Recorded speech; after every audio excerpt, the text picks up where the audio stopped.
Ang pinag-uusapan po ba dito sa issue na ito ay yung pinag-aagawang teritoryo sa West Philippine Philippine Sea, sa Oo, South China pakinggan nyo, Sea? Oho. Oh. Ay hindi po, mga kababayan. Ay, hindi ba na pinag-ugatan? Hindi, hinahaluan lang nila dahil yun ang mas matunog sa...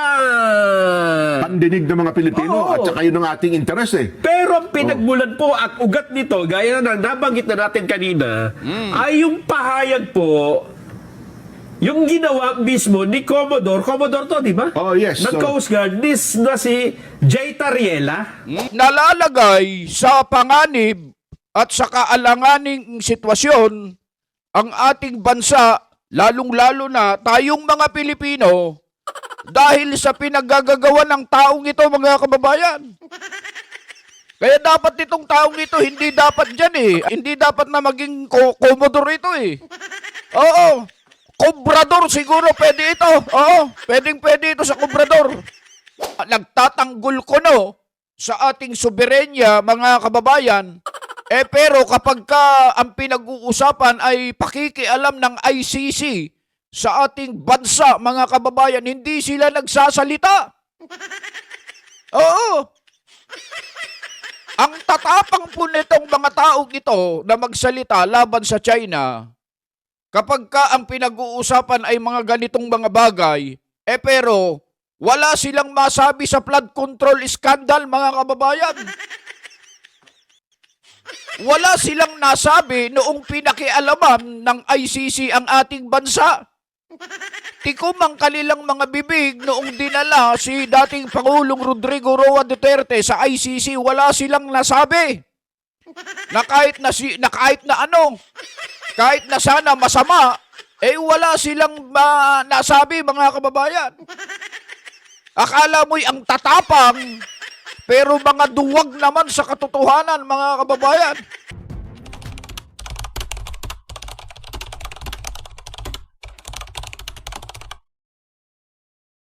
Pagbati po sa inyong lahat, mga kababayan at mga mahal po naming taga-subaybay. Ako po si Just Vlog. Rekta na kagad tayo, mga kababayan. Matindi po itong isyong ito na kontrobersyal ngayon at trending na trending po ngayon sa social media, sa lahat ng platforms, mga kababayan, tungkol na naman dito sa usaping China. Eto, mga kababayan, ang pinag-ugatan po kasi nito, mga kababayan, direkta na tayo para hindi na tayo magpapaligoy-ligoy pa, mga kababayan. Etong si Jay Tariela, yung Kobrador. Ha? Ay, Commodore ba yun? Nakala ko Kobrador. Commodore Tariela. Yan. Meron po kasi siyang pahayag sa kanyang ginawang presentation, okay?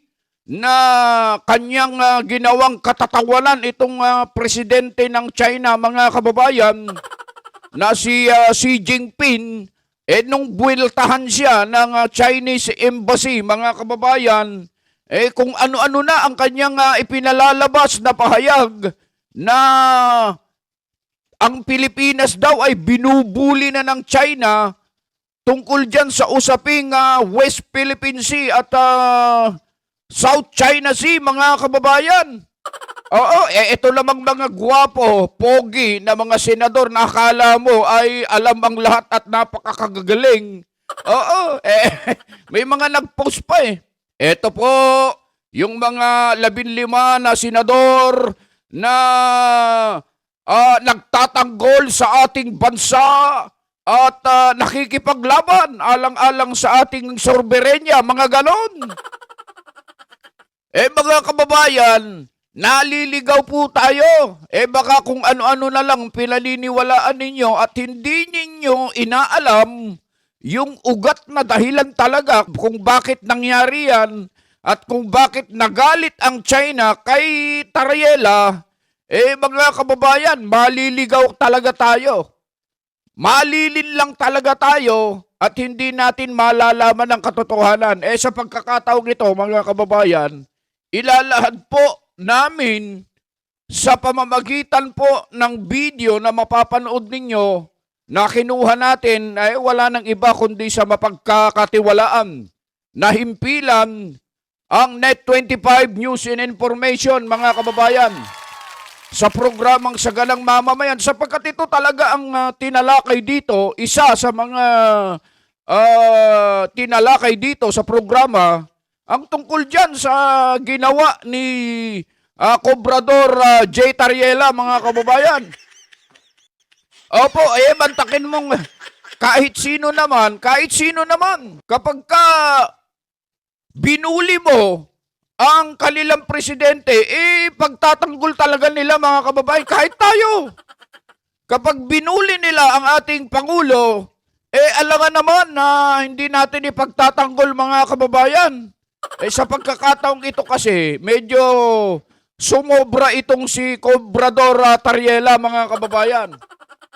Oo, at nalalagay sa panganib at sa kaalanganing sitwasyon ang ating bansa, lalong-lalo na tayong mga Pilipino, dahil sa pinaggagawa ng taong ito, mga kababayan. Kaya dapat itong taong ito, hindi dapat dyan hindi dapat na maging komodor ito Oo, Kobrador siguro pwede ito. Oo, pwede ito sa Kobrador. Ipapahamak mo pang mga Pilipino, ikaw, J. Tariela, kung ano-ano ang pinagsasabi mo sa sambayan ng Pilipino, nagsisinungaling ka pa, kaya nalalagay sa alanganin ang sitwasyon ng mga Pilipino dahil sa iyo. Oo, mga kababayan, eto panoorin yung mabuti ang bidyong ito nang malaman ninyo kung gaano kasinungaling itong si J. Tariela na ito. At ito yung mga 15 senador na sinasabi ninyo na ang tatapang pagdating sa usapin sa China, pero pagka usapin sa pagnanakaw, sa flood control, pangungulimbat ng kaba ng bayan, tameme at tikom ang kanilang mga bibig. Ito yung 15 senador na pumirma na sinasabi niya. Papakita ko sa inyo mamaya, pero ito muna, panoorin muna natin ang sabay-sabay ang bidyong ito para nang sa ganun ay masundan natin ang ating tinatalakay, pinag-uusapan sa pagkakataong ito, mga kababayan. Ito video. Ang pinag-uusapan po ba dito sa issue na ito ay yung pinag-aagawang teritoryo sa West Philippine Sea, Oo, sa South pakinggan China Sea? nyo, Ay hindi po, mga kababayan. Ay, hindi ba na pinag-ugatan? Hindi, hinahaluan lang nila dahil yun ang mas matunog sa... Pandinig ng mga Pilipino Oo. at saka yun ang ating interes Pero ang pinagmulan po at ugat nito, gaya na nabanggit na natin kanina, ay yung pahayag po, yung ginawa mismo ni Commodore to, di ba? Oh, yes. Ng Coast Guard, na si J. Tariela. Pahayag sa Senado, sa isang event, Sa ano?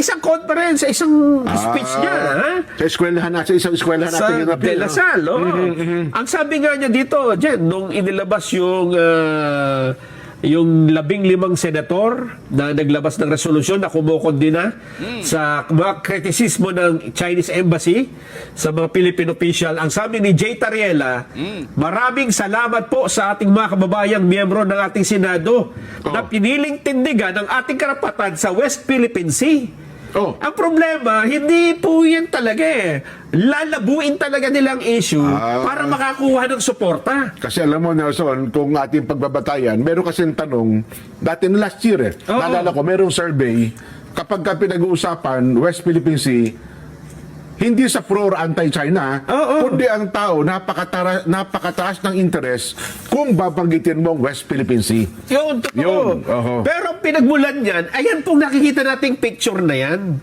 Sa isang konferensya, ay naglabas ho kasi si J. Tariela ng mga picture ni Chinese President Xi Jinping na ginawa niyang katatawanan, Jen. Yung Pangulo ng China? Diyan nagalit ang Chinese Embassy. Yung- Hindi dun sa agawan sa West Philippine Sea, Jen.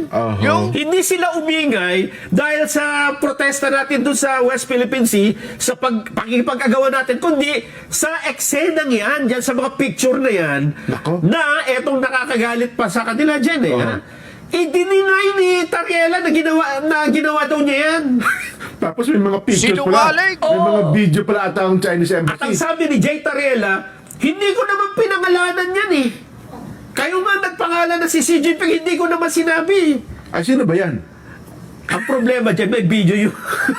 Sinungaling! Nakuha nyo ba? May video si Chinese Embassy na ipakita yan eh.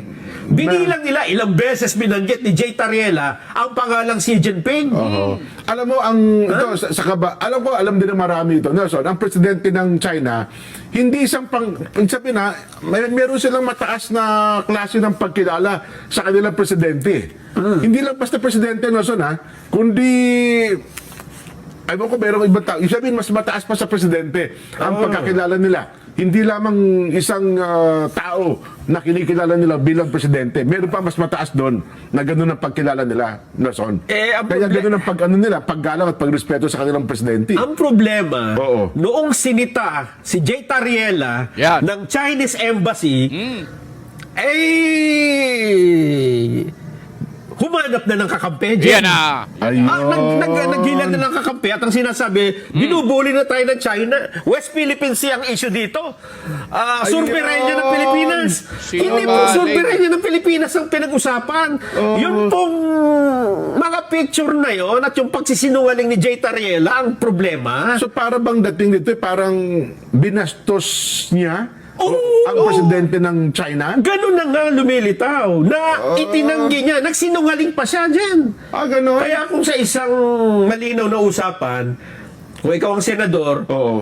susuportahan mo ba yung isang kahit na kapwa Pilipino mo? Yan na ngayon, Pero yan na ngayon. nagsisinungaling eh. Sinungaling Diba? eh. Nagtarang nagsinungaling dyan eh. Ilagay natin ang ating sarili. Halimbawa, ang isang opisyal ng China nagsalita sa isang eskwelahan sa kanilang bansa, Oo. ipinakita ang larawan ng Pangulong Bongbong Oh, yan naman. at ginawa rin katatawanan. Ay, Oh. nagre-reklamo yung Philippine Embassy. Ay, check yun. Oo. O kaya naman kahit na hindi ka maka-administrasyon, bilang kasi Bilang Pilipino, magagalit ka. hindi tama yun. Oo. Di ba? Ganun lang yung reaksyon ng China Embassy.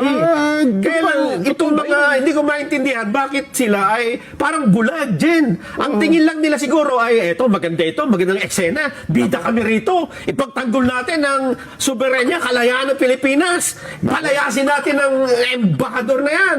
Ganon. Mukha nga kayong pogi.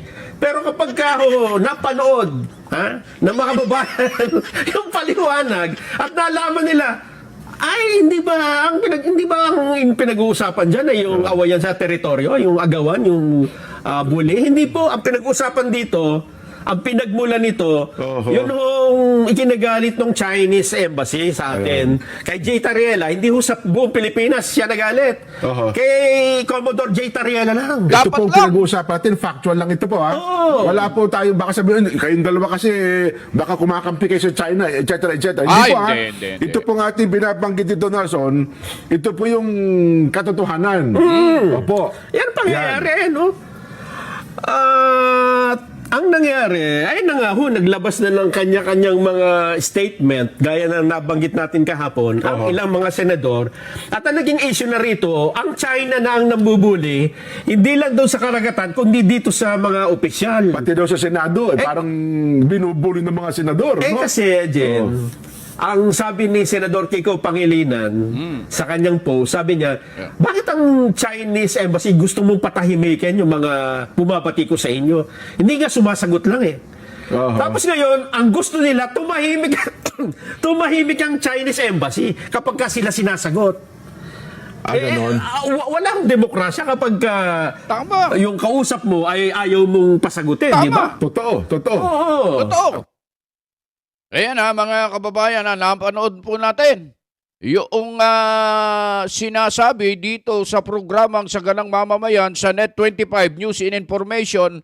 Paki-like and follow yung kanilang YouTube channel at maging yung kanilang Facebook page, mga kababayan.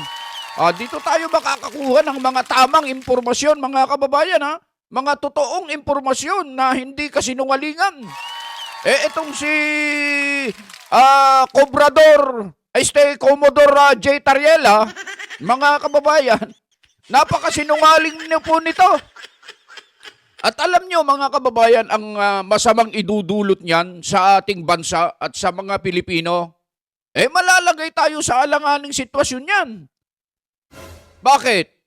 Paano kung nagalit ang China at ginulo tayo at nagkaroon ng digmaan? Ano laban natin sa China? Mga kababayan, binuli-buli nitong si J. Tariela ang kanilang presidente at nagsisinungaling pa, wala daw siyang sinasabing ganon. Ilang beses po, binilang mayroong video yung Chinese Embassy na binanggit niya ng ilang beses yung pangalan ng kanilang presidente na si Xi Jinping, mga kababayan. Itong si J. Tariela, Kobrador J. Tariela, magkobrador ka na lang. Huwag mo kaming idadamay sa katarantaduhan mo at sa kasinungalingan mo.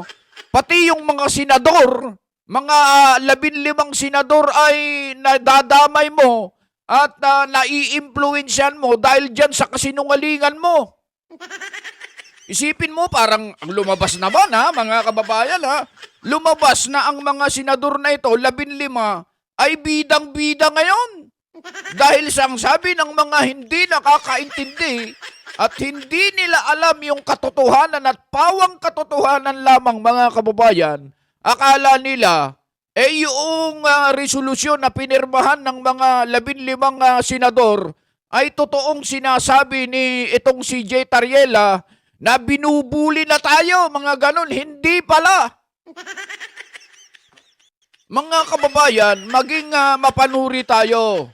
Ito ay nililito lang nila ang mga tao sa totoong isyo. Ang totoong isyo dyan, ipinaliwanag na po. Kaya nagalit ang embassy ng China dahil dito sa sinabi lang ni J. Tariela, hindi sa buong sambayan ng Pilipino. Yun ang totoo. Kaya itong si J. Tariela na ito, dapat kapag binomba, sana si J. Tariela lang ang tamaan kung sakasakali lang. Hindi niya dapat idamay dito ang mga Pilipino. Hindi maganda ito, mga kababayan, na nangyayari. At lumalabas yung mga hindi pumirma. Siyam yun Yung hindi pumirma, parang lumalabas sila pa ang kontrabida. Samantalang sila ang nakakalam ng tunay na pangyayari, kaya hindi sila pumirma dahil hindi naman talaga ganon ang nangyari. Mga kababayan, sinasabi natin ito siguro isa sa mga paraan para mapagtakpan ang tunay na isyu dyan sa flood control project na yan. Oo, isa ito kapag ang binanggit mo, West Philippine Sea, ay napakalaking issue yan sa mga kababayan natin. Magiging kontrabida na naman yung mga nakakaalam ng tunay na regulasyon tungkol dyan. At ang magiging bida na naman yung itong mga nagtatanggol kuno sa ating soberenya, mga kababayan. Pero kapag ang pinag-uusapan ay pakikialam ng ICC sa ating bansa, mga kababayan, hindi sila nagsasalita. Oo. Ang tatapang po nitong mga taong ito na magsalita laban sa China, kapag ang pinag-uusapan ay mga ganitong mga bagay, pero wala silang masabi sa flood control scandal, mga kababayan. Wala silang nasabi noong pinakialaman ng ICC ang ating bansa. Tikom ang kanilang mga bibig noong dinala si dating Pangulong Rodrigo Roa Duterte sa ICC, wala silang nasabi. Na kahit na sana masama, wala silang nasabi, mga kababayan. Akala mo'y ang tatapang, pero mga duwag naman sa katotohanan, mga kababayan.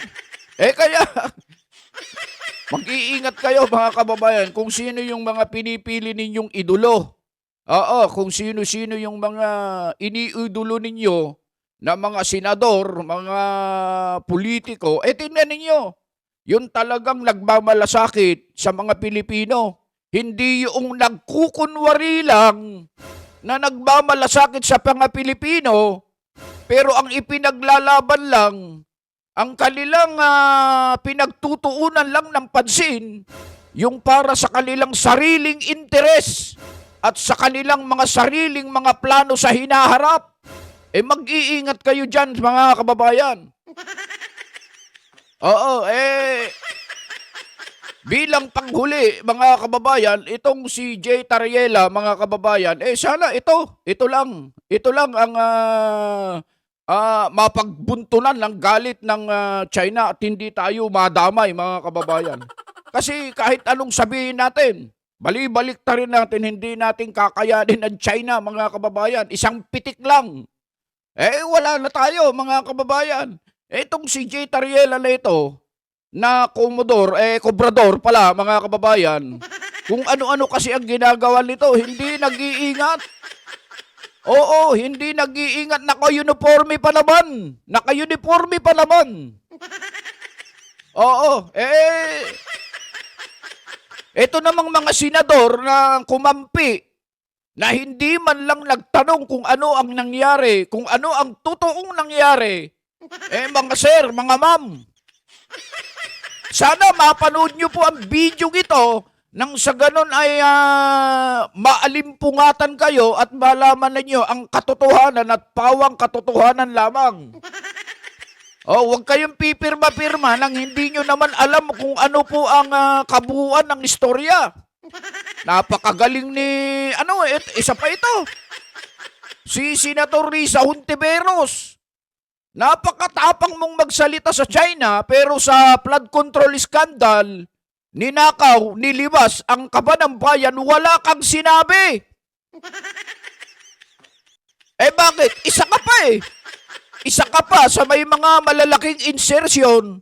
Kaya nga kung pagkukumparahin natin, mga kababayan, yung kanyang picture noon at yung kanyang itsura ngayon, mga kababayan, talagang paldo. Paldong-paldo talaga.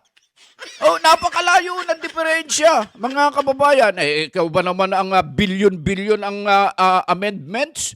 Amendments ba tawag doon? Insertion, mga kababayan? Kung hindi ka ba naman magbabago ang iyong itsura, mga kababayan? Etong si Risa Hontiveros na ito, mga kababayan. Akala mo kung sinong makapagsalita, kumusta po ma'am ang flood control? Trilyon ang nawawala na ninakaw ng mga kawatan sa kaban ng bayan. Ano po masasabi nyo tungkol dyan? Kayo na ang lahat, kayong mga 15 senador na pumirma dyan. Ano po ang masasabi nyo sa flood control scandal, sa panglilimas ng trilyon sa pera ng kaban ng bayan? Ano po masasabi nyo tungkol dyan?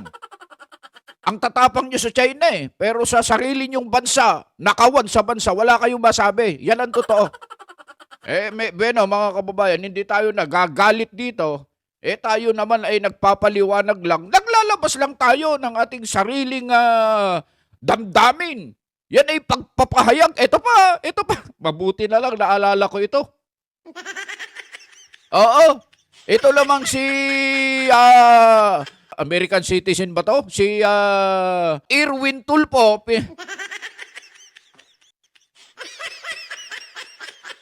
Pinalalayas dahil sa hindi raw marunong rumispeto sa freedom of speech sa bansang Pilipinas, mga kababayan. Isa pa ito. Kayo ba meron nung kayong rumispeto? Pinakukulong nyo, inaaresto nyo yung mga naglalabas ng kanilang saloobin na ginagarantya naman ng saligang batas dito mismo sa ating bansa. Ganyan ba ang marunong rumispeto sa freedom of speech, Senator Erwin Tulfo? Marami pa kayo Isa pa itong si Kiko Pangilinan, si Wow Dagat na ito. Mag-wow dagat ka na lang. At marami pang iba. Mga kababayan, yun ang sinasabi namin, maging mapanuri tayo. Pag may mga ganyan, alamin natin yung tunay na pangyayari, yung totoo, yung katotohanan lamang. Yun dapat nating suportahan, hindi itong mga gumagawa lang ng kwento para ilihis. Itong si Jay Tariela ang sisihin ninyo, mga kababayan, sapagkat napakasinungaling ng taong ito. Oo, sana pagka nagalit ng todo ang China, sa kanya mapunta lahat ng missile. Oo.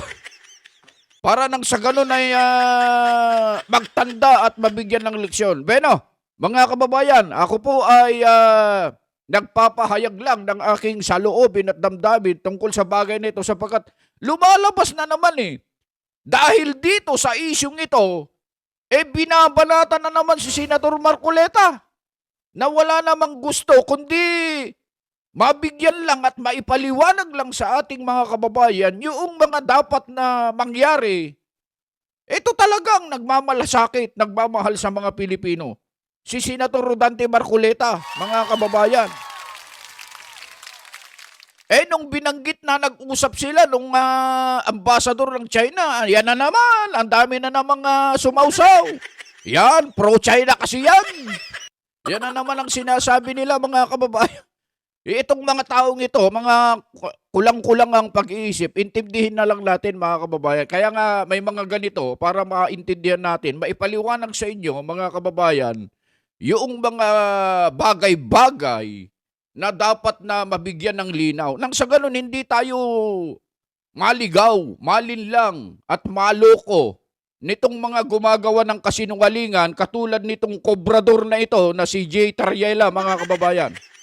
Beno, ang inyong lingkod, Just Vlog, muli pong bumabati po sa inyong lahat sa Luzon, Visayas at Mindanao at sa lahat ng ating mga kababayan dyan sa abroad. Mga kapatid na hindi po nagsasawa at patuloy po na sumusubaybay sa ating munting programa. Ako po ang inyong lingkod, Just Vlog, ay nagsasabing saan man po kayo naroroon, ano man po ang inyong ginagawa, ay lagi po kayong mag-iingat.